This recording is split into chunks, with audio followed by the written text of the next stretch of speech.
Question 2, I call on the Honourable Member for Douglas Central, Mr Thomas. Thank you, Mr Speaker.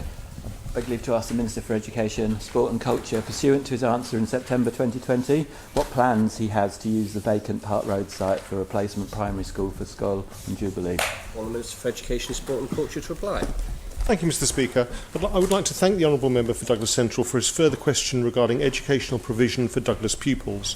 The Department considers that the vacant former Park Road school site, including the Bowling Green Hotel site, also in government ownership, represents a valuable development opportunity within the Scoill Jubillee catchment area to provide for a new 21st century modern replacement school.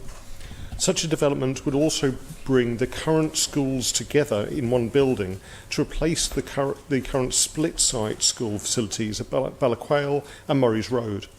The current 2020-21 budget Pink Book includes provision for the design of a replacement Scoill Jubilee commencing in 2023-24 with construction funding shown in further years. I would like to thank the Honourable Member for Douglas Central, Mrs Corlett, for her work within the Department, championing this and a range of other important capital projects aimed to further improve the education service we can offer to the young people of our island. Our prioritisation of the Scoill Jubilee replacement scheme will be considered by the Department next year as part of our capital budget bidding process for the 2022-23 Pink Book, prior to discussing this formally with Treasury. In the meantime, we are focused on seeking agreement to progress our current capital plans, including the new Science and Technology block at QE2 and the replacement Castle Russian High School development. Thank you. Supplementary question, Mr Thomas. Thank you. I appreciate the Minister's answer. That's great news. Would the Minister comment on the independent inspector's advice in the area plan for the East, which was that it would remain open to the DESC to acquire the Park Road site and apply for planning permission for its development for primary school purposes as a departure from the area plan? The independent inspector then continues, the existing Scoill Yn Jubillee sites could then become available for eventual residential development to restore the potential for increase in the housing stock. Can the Minister comment on that advice? Minister to reply. Thank you very much, Mr Speaker. As the Honourable Member is well aware, the area plan for the East did designate this as predominantly for residential. But I think this shows the benefits of having an area plan for the East, because it also gave the opportunity to develop this site for educational purposes and use the sites that would be freed at Ballaquayle and also at Murray Road for residential development. That is still on the table, and I think this shows one of the great benefits of having an area plan that you can plan, not necessarily build straight away, but plan for the future. And certainly the Department are very happy to progress this with Treasury over the coming years. Thank you. Supplementary question, Ms Edge. Thank you, Mr Speaker.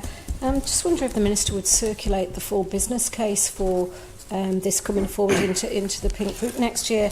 I have concerns as to how two schools which are quite young can then receive a brand new school on a vacant site in Douglas. So if the Minister could circulate that. Scoill Yn Jubillee has 375 pupils, and I also wonder why on the Eastern Area Plan there is nothing about a new school for Oncombe, which has 626 pupils, one school built in 72, one school partly built in 1876. So I have real concerns as to the strategic policy within the Department for the creation of new primary schools. Thank you, Mr Speaker. We're not going to have a debate about every school. This is specifically about Scoill Yn Jubillee, but with regards to the strategic overview, Minister to reply. Thank you very much, Mr Speaker, and I thank the Honourable Member for her comments. Actually, at the Ballaquayle site, which operates from a Vic Hallam timber frame building, which has been sustained for 40 to 50 years, where its design life was about 20 years. So I think she's incorrect in that these are new schools. There's a specific need to replace both school buildings. At Murray's Road, there's no grass pitch and actually no drop-off or collection point for visitor parking. These schools are in built-up areas, residential areas. They feed, they look after the families around them, and they're extremely important for the local community. We also have real prospects here for developing active travel, active transport. People could walk to school in their own area, and certainly there is a real need within this community to modernise these schools to provide particular facilities and a special unit for those children with additional educational needs. I think she is correct, though, that as a department and education service, we need to cast our net wider. We need to look at the large estate we have of school buildings and have strategic plans for graded replacement of those and refurbishment of those, rather than just wait until schools start disintegrating and not providing the right facilities for their pupils. Thank you. Before I invite the next speaker, I would say that whilst questions shouldn't introduce wider material and extraneous, nor should answers. So we'll all be far more focused if we can stick to the question on the order paper. Mrs. Corlett, supplementary question. Thank you, Mr. Speaker. Would the Minister agree with me that combining the infant and junior schools onto one site would resolve practical issues that pupils and teachers have now, just some of which are capacity issues, the use of mobile classrooms taking up playground space, that the fact that the department is struggling to provide any kind of suitable disability access to Murray's Road, and also the fact that pupils choosing St Ninians have to move from Ballyquayle to Murray's Road to Bemmerhague to St Ninians all before they sit their GCSEs. Thank you. Minister to reply. Thank you very much, Mr. Speaker. Well, I thank the Honourable Member for her comments. She's quite right. The current capacity for Scoill Yn Jubillee is 350. Currently, in January this year, we had 393 pupils there, so that we do have issues, both in terms of the capacity, but also the facilities available. Both sites have a communal hall area, which has to be used for PE, lunch times, everything else. And certainly, by modernising these, by bringing it back onto one site, I think that would produce a much more efficient building. It would produce better facilities for the local community, but also in the long term, it would make absolute common sense for a strategic plan for educational facilities in the Douglas area. Thank you. Supplementary question, Mr. Morehouse. Thank you, Mr. Speaker. With reference to the Minister's previous answer, when can we expect an update on the Castle Rushen development? Does it remain a priority? Supplementary question, Mr. Thomas. I'm not going to have it, honourable members. You're not going to introduce other material and expect the Minister to answer it. Mr. Thomas. Thank you very much, Mr. Speaker. Would the Minister agree that the successful Henry Bloom Noble experience demonstrates the need to have a spare site to move the school to, and then to use the vacated sites for residential land, although it does involve actually doing something on those vacated sites?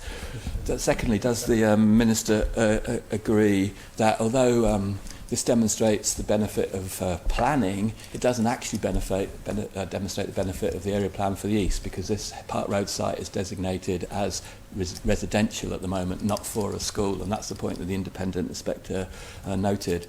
And thirdly, does the Minister agree that, and I think he must from what he said, that Murray's Road School not only has all the failings that have already been identified, it also has closed off classrooms in an area that used to be called the underground, that is no longer accessible, and that the Ballyquayle site is now having mobile homes built very, very close to properties. And so therefore this needs to be taken forward by government alongside the area planning process and the strategic planning process as a matter of urgency. Minister to reply. Thank you, Mr. Speaker. And I wrote those down just so I don't forget the points that the Honourable Member made.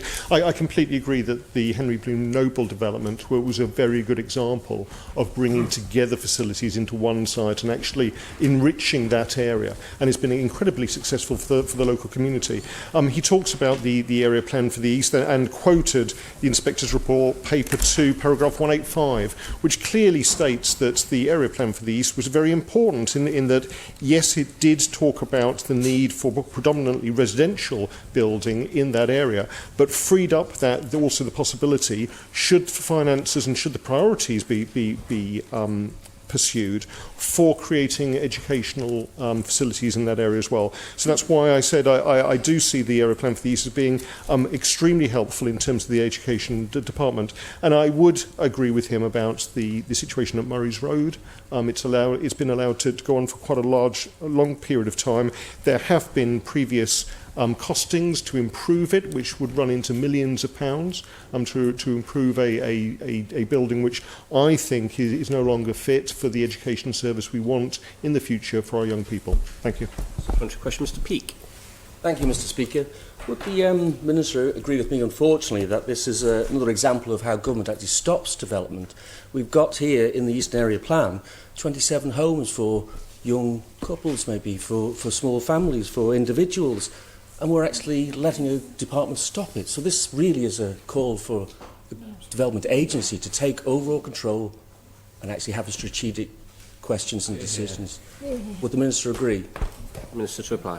Thank you very much, Mr. Speaker. Again, we're going more onto general planning and policy now, rather than particularly about the school. But I'm happy to answer the honourable member's question.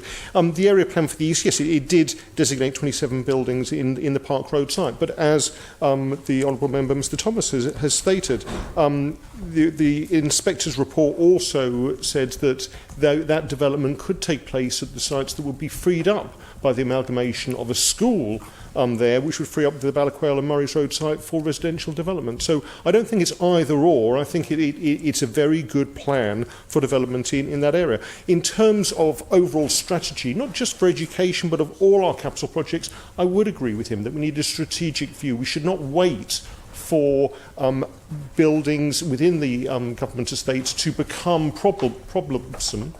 We should actually have a clear strategy of when they need refurbishment, when they need replacement, and plan for that in advance rather than constantly be catching up with ourselves. And in terms of having a strategic body within government that develops properties, both for the benefit of the people who are going to use those, but also for the benefit of our economy, I would completely agree with him, and I think the Treasury Minister and this administration would agree that that is a way forward to maximise the benefits of government spending on capital projects. Thank you.